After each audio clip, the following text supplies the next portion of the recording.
20வது ஸ்லோகம். ஷிஞ்ஞான மணிமஞ்சீர மண்டித ஸ்ரீ பதாம்புஜா மராளி மந்தகமனா மகாலாவண்ய சேவதி.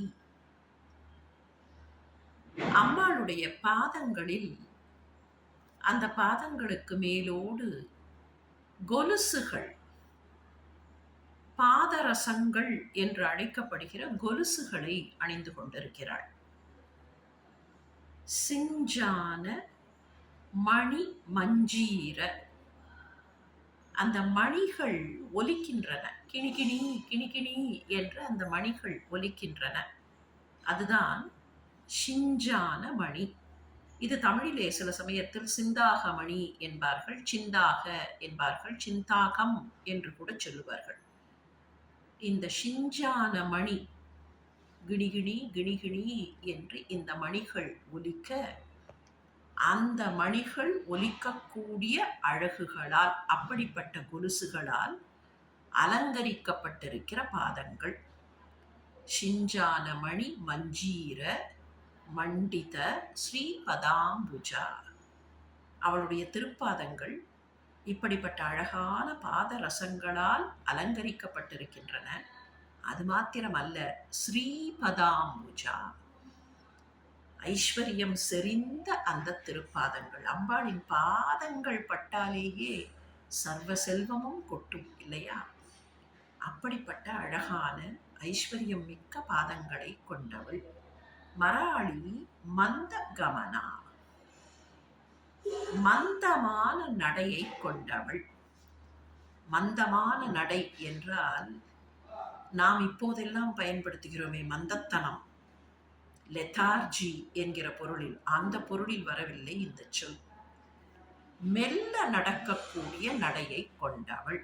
கமனம் என்பது நடை, கதி என்பார்கள், கமனம் என்பார்கள். ஆங்கிலத்திலே நடை என்பதற்கு கெய்ட் என்று ஒரு சொல் உண்டு. வடமொழியில் கதி என்பதுதான் ஆங்கிலத்தில் கெய்ட் என்று மாறுகிறது. மராளி மந்த கமனா. மராளம் என்பது ஹம்சம்.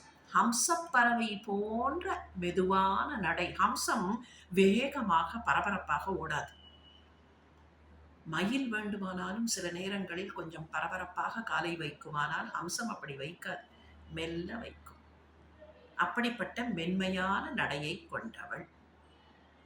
அன்ன நடை என்பார்களே, அந்த அன்ன நடை. இதிலே இன்னொன்றும் இருக்கிறது. கெய்ட் என்று சொல்கிறோம் இல்லையா? சயின்டிஃபிக்கா அந்த கெய்ட்டை பற்றி சொல்லும் போது ஒரு தகவல் உண்டு.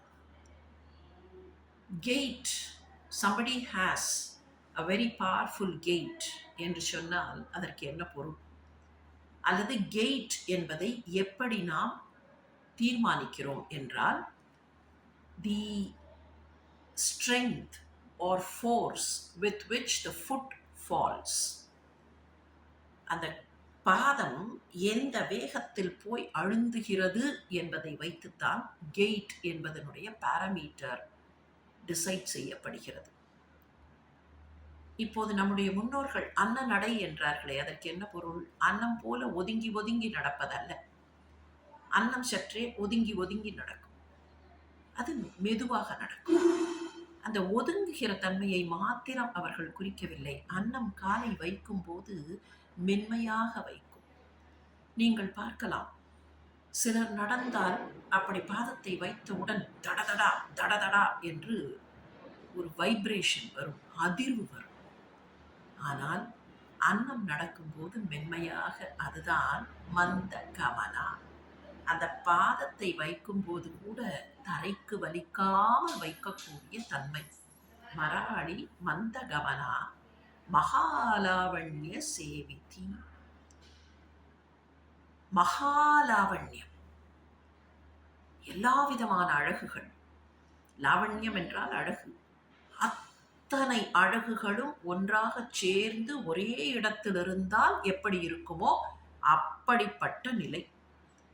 அம்பாளுடைய சௌந்தரியம் எல்லாம் ஒன்றாக சேர்ந்து, இல்லை இல்லை, உலகத்தின் சௌந்தரியங்கள் எல்லாம் ஒன்றாக சேர்ந்து அம்பாளிடத்திலேயே இருக்கின்றன. அப்படி அத்தனை அழகுகளும் அவளை ஆராதிக்கின்றன. மகாலாவண்ய சேவதிஹி, அவளை சேவிக்கின்றன. அழகுகளெல்லாம் அவளை ஆராதிக்கின்றன. ஷிஞ்சான மணி மஞ்சீர மண்டித ஸ்ரீ பதாம்புஜா மராளி மந்தகவனா மகாலாவண்ய சேவதி.